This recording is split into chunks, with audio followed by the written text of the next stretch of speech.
सिंह राशि शनि देव की ढैया प्रारंभ होगा 29 मार्च 2025 को। सिंह राशि से यदि आप गिनती करेंगे तो शनि देव मीन राशि में गोचर करेंगे, यानी कि सिंह, कन्या, तुला, वृश्चिक, धनु, मकर, कुंभ, मीन, यानी कि आपकी राशि से 8वां। और 8वें घर में जब चंद्रमा से शनि गोचर करते हैं तो कई बार व्यक्ति के जीवन में अचानक जीवन के अंदर बड़े बड़े परिवर्तन बदलाव होते हैं। क्या क्या बदलाव होने वाले हैं और क्यों इसे ढैया कहा जाता है, यदि इस कार्यक्रम को पूरी आप अंत तक देखेंगे तो आपको समझ में आ जाएगी और आप फिर अपने जीवन में एक नई जिम्मेदारी वाली आगे के निर्णयों को करने में आप सक्षम हो जाएंगे। इसीलिए ये बेहद ज्ञानवर्धक कार्यक्रम है और इस कार्यक्रम को आपको अंत तक देखना आपके लिए बहुत जरूरी होगा। 29 मार्च 2025 के बाद पूरे साल, अगले 2-2.5 साल तक आप इस समस्या से या इस दोष से आप प्रभावित रहेंगे, या शनि की ढैया आपके जीवन में लगातार चलने वाली है।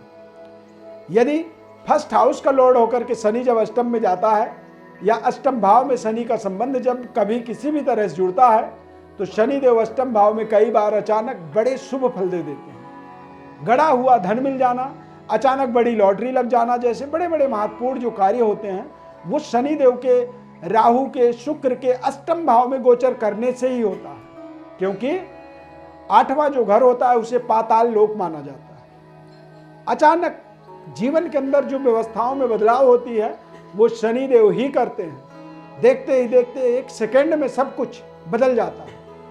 तो पूरी विश्लेषण को आपको बहुत ध्यानपूर्वक देखना चाहिए, अंत तक देखना चाहिए।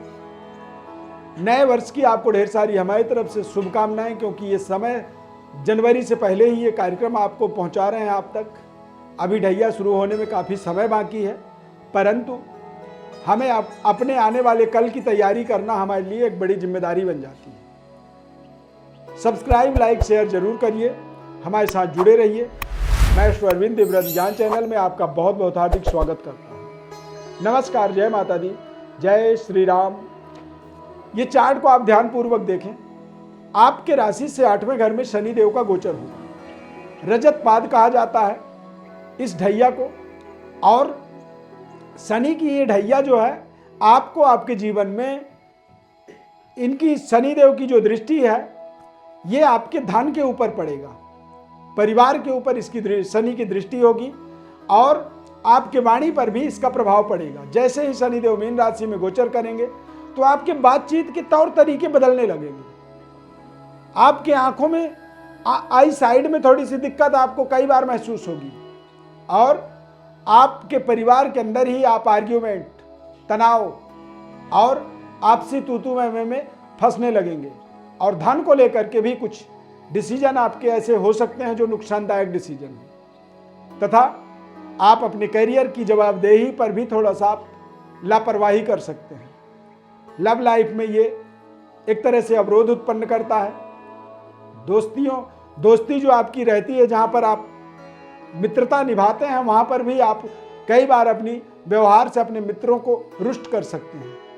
और अपने जिम्मेदारियों को आप कई बार, क्योंकि जब 8वें घर में शनिदेव गोचर करते हैं तो इस दृष्टि योग से कई बार आप अपनी जिम्मेदारियों से भागने लगते हैं और अपने कार्य के प्रति आप लापरवाह बनते हैं, जिससे आपके उच्च स्तरीय वर्ग के जो भी लोग होते हैं, मान लीजिए आप कोई व्यापार कर रहे हैं तो व्यापार में यदि आप अपनी लेन देन को सही तरीके से रूटीन पे नहीं रख पाएंगे तो लोगों के साथ आपके संबंध खराब होंगे। ठीक उसी तरह से आप अपने करियर में यदि अपने काम को तय समय पर नहीं करेंगे तो बॉस के साथ, अपने उच्च स्तरीय अधिकारी वर्गों के साथ आपके संबंध रिश्तों में आपको तनाव महसूस होगा। आपकी आपसी जो तालमेल होगी वो खराब होगी और ये जो तालमेल बिगड़ेगा यही दरअसल होता है शनि की ढैया। रजत पाद का मतलब होता है कि आपके दिमाग में एक नए नए तरीके के परिवर्तन, एक्सपेरिमेंट, बदलाव, और कई बार आप उन चीज़ों को सुनना पसंद करते हैं जिन चीज़ों से आपका कोई लेना देना नहीं होता। कई बार आप ऐसे चीज़ों से इन्फ्लुएंस हो जाते हैं, प्रभावित हो जाते हैं, प्रलोभन में फंस जाते हैं और कई बार अचानक कुछ बड़े बड़े निर्णय कर बैठते हैं जो आपके लिए बेहद हानिकारक होता है। 8वें घर में जब शनिदेव गोचर करते हैं तो इसे रजत पाद कहा जाता है। रजत पाद का मतलब होता है कि ये बिना मांगे आपके जीवन में कुछ बड़े परिवर्तन बदलाव करते हैं, बिना चाहे, बिना सोचे। तो यदि ये बिना सोचे आपके लिए अच्छा कर सकते हैं तो आपको धैर्य, इंतजार और आपको अपनी योजनाओं के बजाय आने वाले समय की योजनाओं के साथ आपको अपने तालमेल बनाने की आवश्यकता होती है। यदि आप समय के साथ तालमेल बनाते हैं तो ये आपके लिए विशेष कल्याणकारी होगा। अचानक जीवन में बड़े बड़े परिवर्तन बदलाव सिंह राशि वालों के जीवन में शनि के अष्टम भाव में गोचर होने से अवश्य होगा। लेकिन मीन राशि में शनिदेव गोचर करेंगे और मीन राशि के जो स्वामी होते हैं देवगुरु बृहस्पति, बृहस्पति का मतलब होता है कि ये समाज के एक तरह से कल्याणकारी रास्तों को, मार्ग को निर्मित करने वाले देवताओं के गुरु होते हैं। धन धान्य का, परिवार का, कुटुंब का एक तरह से विशेष अधिपत्य रखते हैं और देवगुरु बृहस्पति का खास प्रभाव महिलाओं के जीवन में ज्यादा पड़ता है। तो आपको अपने जीवन में थोड़ा सा सेवा के भाव को अपने आप को प्रदर्शित करना होगा, यानी कि आप लोगों की सेवा करें, लोगों की भावनाओं को समझें और यदि सामने से आपको कोई सलाह बिना पूछे बताया जाए तो उस सलाह को आप ध्यानपूर्वक अपने दिमाग में बैठा लें। क्योंकि कोई भी ग्रह हमारे जीवन में कोई बड़ा परिवर्तन बदलाव करता है तो कोई ना कोई माध्यम से करता है, कोई ना कोई द्वारा बनता है। तो शनि का मीन राशि में गोचर होने का मतलब होता है कि कोई गुरु, कोई टीचर, कोई आपका सीनियर सिटीजन या कोई समाज का एक प्रतिष्ठित व्यक्ति आपको आपके जीवन में कुछ ना कुछ इस तरह का एक बड़ा एडवाइस, मार्गदर्शन आपके जीवन में करता है और उस एडवाइस को आपको दरअसल समझना है। यदि आप कई बार ऐसे इमोशन को, कई बार ऐसे सेंटिमेंट को यदि समझ जाते हैं तो वो सेंटिमेंट आपके जीवन के बड़े बदलाव, परिवर्तन का एक सर्टिफिकेट बनता है। अचानक जीवन में बड़े परिवर्तन उसी को कहा जाएगा जो कि आपको किसी न किसी के द्वारा आपको एक रास्ता मिलता है। गड़ा हुआ धन, लॉटरी लग जाना या अचानक कोई बड़ा मुनाफा हो जाना, इस तरह की केवल एक कहावत होती है। रियल लाइफ में, दुनिया में ऐसा होता नहीं। यानी कि कभी कोई लॉटरी इस तरह से नहीं लगती है कि आप बस आज बिल्कुल गरीब हैं और कल बिल्कुल अंबानी बन जाएंगे, तो ऐसा होता नहीं है। अंबानी बनने के लिए कई पुश्तों की जो तपस्या होती है वो फल देता है और आदमी धीरे धीरे धीरे अंबानी बनता है। एक आदमी के एक बार के सोचने से नहीं होता है। तो कोई भी विरासत को यदि आगे बढ़ाना है उसके लिए हमें एक दृढ़ संकल्प और प्रतिज्ञा, संकल्पित होकर के एक प्रतिज्ञाबद्ध तरीके से हम अपने प्रोस्पेरिटी को, अपने समृद्धि को आगे बढ़ाते हैं। कई बार अचानक हमारे उस प्रोस्पेरिटी में, समृद्धि में अचानक कमी आता है, घाटा होती है, नुकसान होता है और उन नुकसानों का भी भरपाई हम बिल्कुल शांत मन से सोच समझ करके डिसीजन लेते हैं, निर्णय लेते हैं और धीरे धीरे फिर हम अपने उस अवस्था को प्राप्त करते हैं। तो ये शनि के ढैया के रूप में सिंह राशि के जातकों के जीवन में एक तरह से कह सकते हैं कि धन को लेकर के ये एक अचानक तूफान की तरह आपके नुकसान को भी दिखा सकता है और आपको अचानक तूफान की तरह माला माल भी करता है।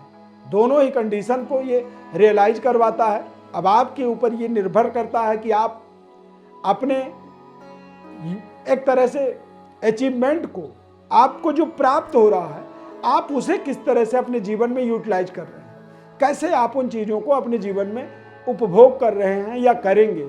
समय से पहले ये आपको अवगत कराने के लिए ये कार्यक्रम के माध्यम से आपको ढैया का एक साधारण तरीके से आपको विश्लेषण इसलिए बता रहे हैं क्योंकि यदि कई बार कोई परिवर्तन, बदलाव समय से पहले भी हमें हमारे जीवन में असर दे देता है। अब यदि कोई नुकसान हो रहा है तो आदमी हाहाकार मचा देता है, चिल्लाता है, लेकिन यदि कोई बड़ा प्रॉफिट हो गया तो आदमी उससे नहीं बताता है, वो चुपचाप आप अपना उसे अंदर करके बैठ जाता है। पर यदि अचानक कोई चीज़ आ रही है तो उसको केयर करने के लिए भी आपको बहुत बड़ी साधना करनी पड़ती है, प्रयत्न करना पड़ता है, अन्यथा वो जितनी रफ्तार से आता है उतनी ही रफ्तार से चला जाता है। इसीलिए ऐसे तमाम गोचर ग्रहों के परिवर्तन, बदलावों के सेंटिमेंट को समझते हुए अब आने वाले समय का आपको एक बेहद सावधानी पूर्वक और योजनाबद्ध तरीके से आगे बढ़ने का आपको प्रयत्न करना है। खराब हो रहा है तो कैसे उसे सही करेंगे, और यदि अचानक बहुत कुछ आपके जीवन में हो रहा है तो उसे कैसे चिरकाल संरक्षित करेंगे, लंबे समय तक उसे कैसे चला सकते हैं, उसको कैसे उसकी रक्षा कर सकते हैं। क्योंकि लक्ष्मी का नाम चंचला होता है। धन जो है कोई उसे कैद करके, कोई उसे बंद करके, रोक करके नहीं रख सकता है, क्योंकि वो अपने आप ही जाने का रास्ता भी निकाल लेती है। तो इसीलिए माता लक्ष्मी की कृपा किस तरह से होगी, ढैया के उपरांत भी आप अपने जीवन को और कैसे लग्जरी, समृद्धशाली, प्रोस्पेरिटी का गेन कर सकते हैं, अपने समृद्धि को आगे बढ़ा सकते हैं, इन सभी विषयों को विस्तार से समझने के लिए हमारे व्हाट्सएप पर आप अपनी बर्थ डिटेल्स भेज सकते हैं और अपने जीवन के बारे में गहनता से विश्लेषण को और जानने के लिए हमारे साथ आप जुड़ सकते हैं। बदले में आप सब्सक्राइब, लाइक, शेयर जरूर करिए हमारे चैनल को, ज़्यादा से ज़्यादा लोगों तक आप पहुँचाएँ, आपकी अधिक कृपा हमारे ऊपर होगी।